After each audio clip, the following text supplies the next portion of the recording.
Hey guys, welcome to my channel. So today, usapan tayo mental health, specifically depression, no? So timely kasi yung nangyari kay Mr. Ronaldo Valdez, yung tatay ni Jano Gibbs.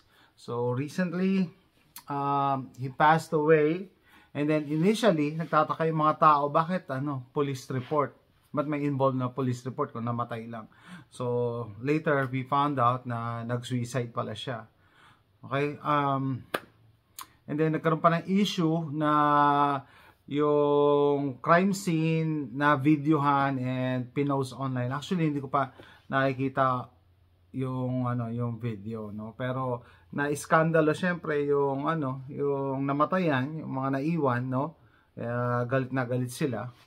Kasi nga naman ayaw mong sa side nila ayaw mong makita yung parte na yon ng yumao, no, na yun ang maiwan niyang memories, no. Anyway, sabi ko nga hindi ko pa nakita, pero parang napaka disrespectful nung nangyari, kaya I understand na galit sila.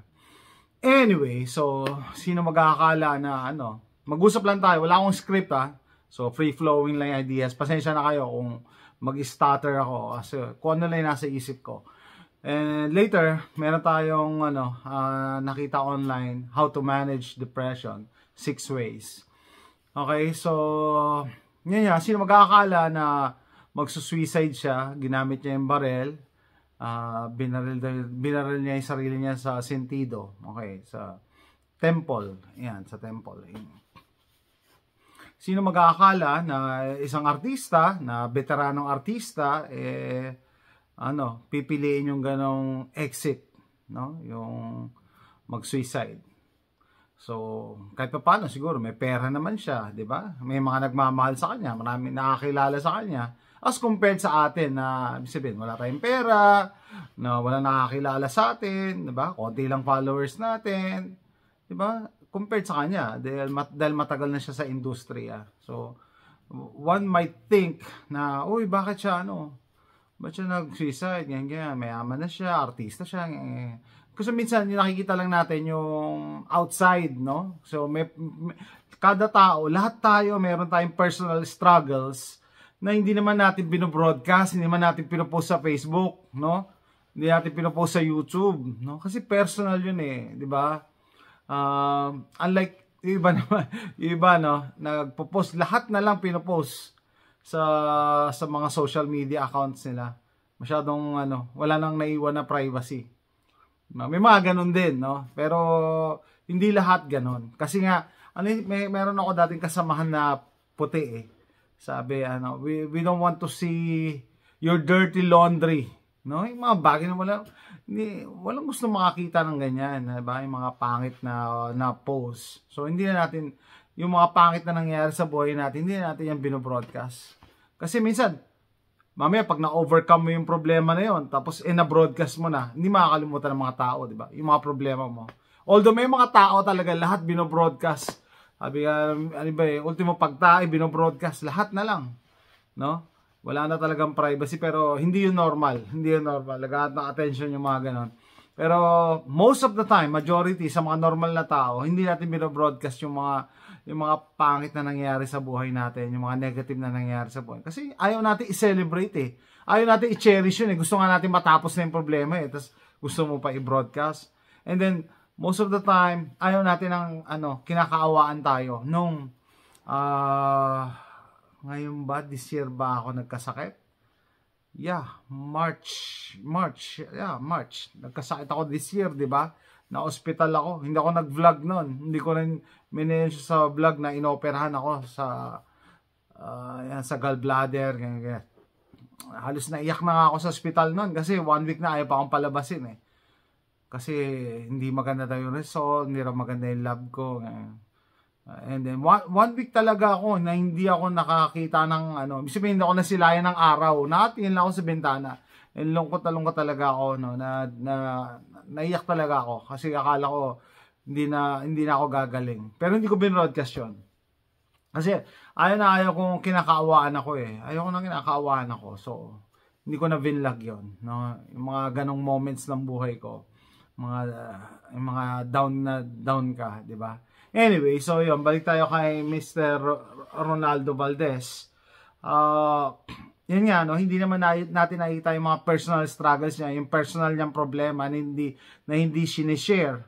And then I think I saw one comment na meron yata siyang cancer na pinagdadaanan din, baka daw hindi niya na nakayanan yung pain, no? Yung pain.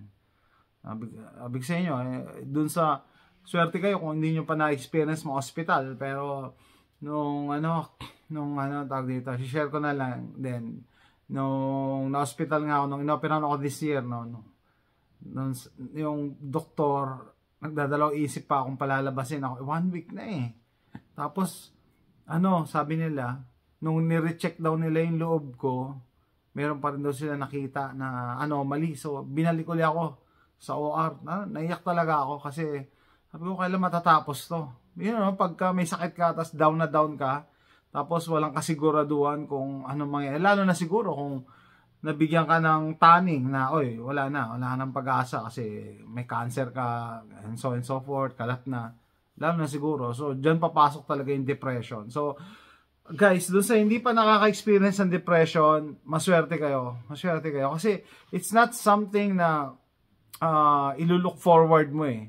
No? Kasi mahirap. Napakahirap ng depression. Depression kills. Pwede kang patayin ng depression kung mahina-hina ka talaga. Kung mahina-hina ka.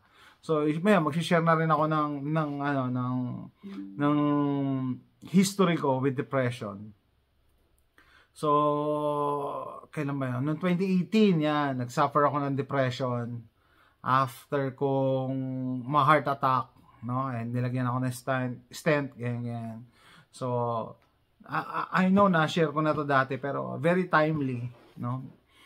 Dahil nga yung nangyari recently sa artista. So, nung na-heart attack ako, 1 month after, nagpa-check up ako sa doktor, kasama ko pa yung miss ko, halatang-halata niya na na-depress ako. Sabi, how are you? Ganyan. Sabi ko, wala akong gana. In English, no? Wala akong drive. Lahat. Tapos sabi niya, I can see it. Makikita mo talaga sa aura ng isang tao kung depressed. And the fact na kasama ko yung misis ko para lang magpa-check up, di ba? Kasi a few months after that, nung ako na lang mag-isa, sabi niya, you look good kasi tapos wala na akong kasama, kaya ko na mag-isa. So yun, kasama yun sa healing process Dadaanan mo talaga. So, what is depression? Without looking at the definition online, no? I-share ko na lang yung pinagdaanan kong depression. Sabi ng cardiologist ko kasi, it's normal na mag-undergo ka ng depression. Kasi, nagkaroon ako ng sakit, na heart attack ako, tapos, life-changing event, normal lang daw yon na pagdadaanan ka. Tapos, tinanong niya ako, sabi niya, do you want me to prescribe you medication for that? Doon ako napaisip, kahit na lungkot ako, no, I don't want any medication. Then, sabi niya, you have to get through it. Naturally. Kasi, hindi ka pwedeng ganyan. No? Alam niya kasi down na down ako at that time.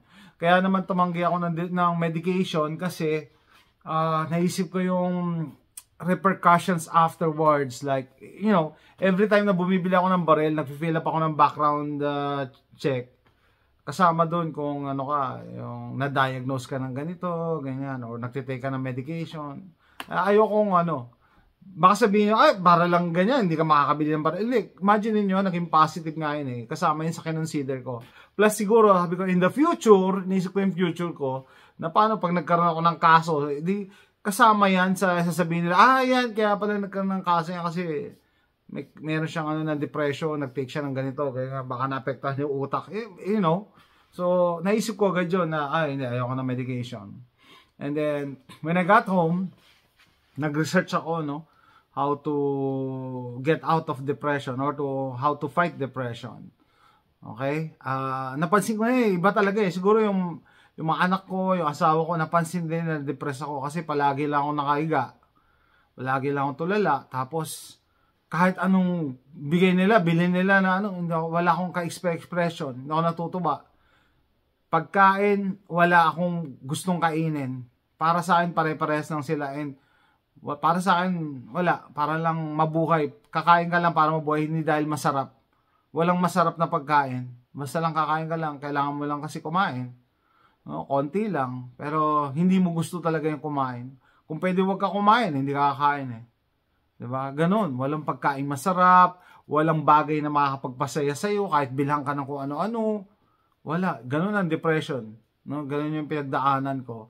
And then walang saysay. No? And ito pinaka ano. Sabi ko nga, without looking at the definition online,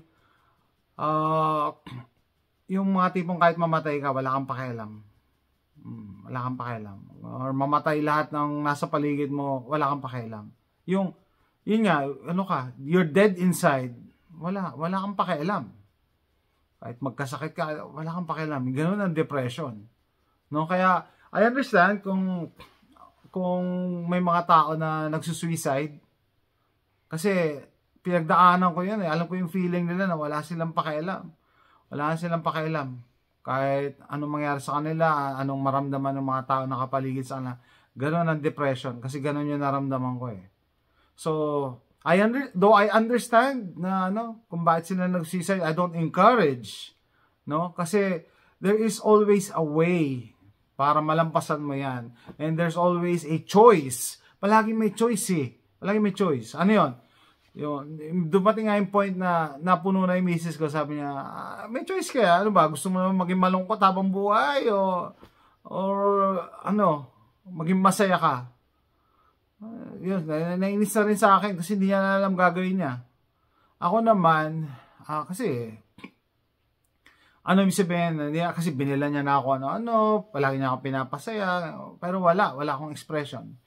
And then ako naman, nagkaroon siguro ako ng turning point. Nagkaroon ako ng turning point. At saka may pinanghawakan ako para makarecover ako sa depression. Okay? Dalawang bagay. Yung pagmamahal ko sa bunso ko. No? Kasi sabi ko, maliit pa to. Maliit pa to si AJ. Kailangan niya pa ako eh. Ako, at that time, sabi ko sa inyo, wala akong pakialam kung anong mangyari sa akin. Yun ang depression Pero nung naisip ko yung anak ko, sabi ko, kailangan pa ako nito, kailangan niya pa kailangan niya pa ng guidance, no? Ng isang father. No, hindi ako masayang mawala sa mundo na hindi ako sure na magiging maayos yung kalagayan ng bunso ko. Yung dalawa kong yung panganay at pangalawa, adult na sila eh. At the time 20 tsaka 18 eh. And nagtatrabaho na nga yung isa. So, mabubuhay na sila, di ba? Pero yung bunso ko, at that time, 5, 11, 6 years old lang siya.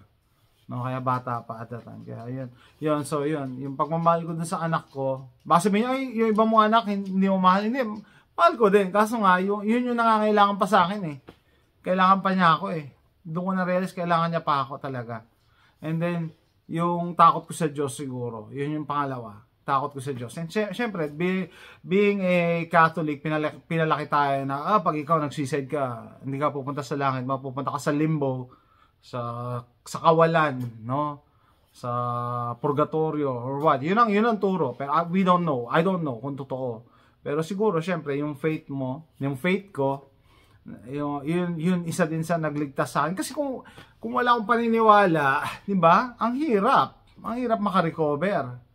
Diba? So yun yung dalawang nagligtas sa akin eh. Yung pagmamahal ko sa bunso ko at saka yung faith ko.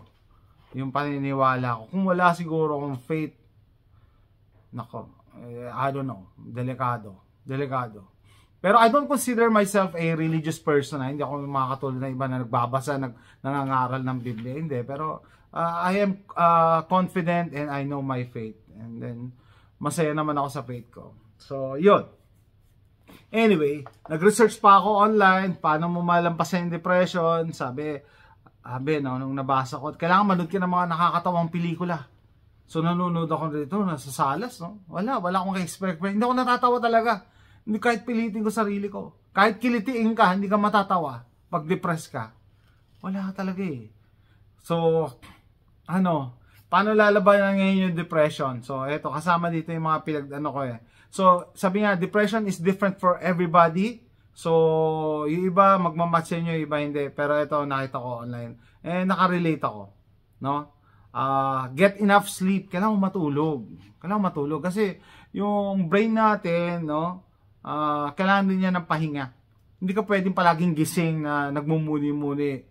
Sabi nga, an idle mind is the workshop of the devil. Pag wala kang ginagawa, tapos puyat ka pa, kung ano maiisip mo, maapektuhan talaga. Yan, mental health, depression. No? Yan, fuel and hydrate your body. So, sabi ko sa inyo, di ba, wala akong ganang kumain, uminom. Para sa akin, pare-parehas lang yung pagkain. Walang lasa lahat yan. Kumakain lang ako ng konti dahil kailangan ko mabuhay. Yun lang yun. Well, pero wala akong pagtanungin ka, anong masarap na pagkain siya? Wala. No? Pero dapat mag-hydrate ka kasi kailangan and kumain ka ng tama. Ibig sabihin, morning, noon, and night. Huwag ka mag-skip. Kasi pagka kulang din ng glucose yung brain mo, mahihilo ka or kung ano maiisip mo. And it's not a good thing. So, kung depressed ka ngayon, nanonood ka ng video ko, kumain ka lang. Okay? Sabihin mo na kahit hindi masarap, kumain ka lang, uminom ka, mag-hydrate ka. No? It will take time. 'Di ba? Pero 'yun ang kailangan mo muna, pabigyan mo muna yung physiologic needs mo. Okay? Lalo na hydration. Hindi ka pwedeng Ito pinaka-importante, movement and exercise. You need to move. Kung merong depressed na napanood tong video ko, you need to move. You need to get out of the couch, get out of the bed. Hindi ka pwedeng humiga. Although ang sarap humiga, parang wala ang energy para tumayo. You need to move. Tumayo ka. Maglakad-lakad ka sa room mo. Pag kaya mo na, lumabas ka na. Lakad ka. Kahit wala kang pupuntahan, maglakad ka lang. Lakad ka lang. Huwag ka mag-iisip. Maglalakad ka lang. Kasi you need to move. Diba? Isa yan sa mga tagang classic sign ng mga depressed na tao eh. Yung nakahiga lang, tapos nakadilat, tapos iisip lang kung ano. Sabi ko nga, di ba? An idle mind is the workshop of the devil. Kung ano may isip mo, and then, I'm sure, may isip mo dyan na magpakamatay. I'm sure, may isip mo dyan. Kasi wala kang ginagawa eh. And then, magsi-self-pity ka, maawa ka sarili mo, maisip mo yung mga problema mo. Mas maganda, you need to move and do something. Okay? Kanong ginawa ko noon? Nag-DIY ako. Nagbuting-ting ako ng mga sirang gamit. Nagbuting-ting ako ng kotse, mga kailangang ayusin sa bahay. Slowly, dahan-dahan, isa-isa lang. Huwag mong pilitin yung sarili mo, pero at least sa isang araw may ginawa ka. Hindi pwede yung nakahiga ka lang, nakatulala ka ngayon buong araw. Nako, lalo kang mahuhulog sa depression. Diba? And eto, dun sa nakakilala sa akin, and palagi nagpa-follow sa channel ko, malalaman nyo, ang dami kong barel, diba? Ang dami kong barel. And then,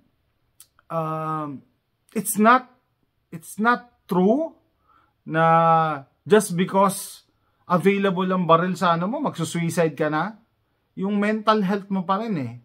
Yung anong tawag nila doon? Yung grit. Yung strength ng mind mo, yung pa rin ang mananaig eh. Depressed ako. Andiyan pa rin naman yung mga baril ko eh. So, hindi totoo yung mga pinupush ng mga anti-guns na, pagka may depression, dapat yung red flag law, kumpiskahin muna lahat ng mga baril yan. Kasi, in reality, kahit tanggalin mo yung mga baril, ang daming ways para magpakamatay. Diba? Ang daming household items dyan. Mga kutsilyo, tali, belt, ang dami. Baka sabihin nyo, nagsasuggest ako. Pero yun yung mga nakikita ko forms of suicide eh. Meron pa nga, muriatic acid, ininom. Grabe. Yan, may pasyente kami dati sa Pilipinas na ganyan eh. Naglason siya. Uminom siya ng acid. Ang problema, hindi siya namatay. So, nasunog lang lahat yung ano niya. Yung dinaanan ng acid. Sisisi siya. No? Hindi na siya, sabi ko, hindi na ito makakain ng Chicken Joy. Puro, ano na, yung na blender na kinakakainin nito. Hindi ito kakain ng ano. Kasi sinira na yung dadaanan eh. So, hindi yung mga bagay, anong gagawin? Alisin mo lahat yan? Hindi eh. There are other ways, no? Sabi ko nga, yung mental health talaga mag-focus tayo. So, you need to do something. At that time ba, wala, hindi ko pinakailaman yung mga baril ko. Sabi ko, kahit ibenta mo. Dati palagi ako inaasar na misis ko. Bebenta natin yung mga baril mo. Wala akong pakialam. Wala akong pakialam. No? Basta, yun, you need to do something. Magbutingting ka, maglinis ka, mag-hobby ka, gumawa ka ng hobby, mag-drawing ka, mag-picture ka, mag-landscape photography ka, kung ano-ano, I don't know, mag-biking ka, or just walk sa neighborhood. At least, you need to do something. Yun ang pinaka-importante. You need to do something. Kasi the more na wala kang ginagawa, lalo kang nalulubog sa depression and, yan nga, sabi ko sa inyo, depression kills. Okay? Ano pa? Practicing gratitude. Ito, maganda to. Practicing gratitude. Yung ma-recognize mo yung magpasalamat ka kung ano meron ka. No? Doon mo ma-realize, kahit pa paano, swerte ka pa rin. Ang daming problema, guys. So, doon sa makakapanood nito, sa tingin nyo may pinagdadaanan kayo mabigat na problema, somewhere out there, meron taong mas malalim pa pinagdadaanan, mas malaking problema pinagdadaanan nyo. Pag mahina lang yung faith mo, doon ka bumibitaw, no? Or mahina yung mental health mo, doon ka bibitaw. Pero pag, pinatibay ka na ng panahon na, alam mo malalampasan mo yan, ma-realize mo, no? Makinig ka lang sa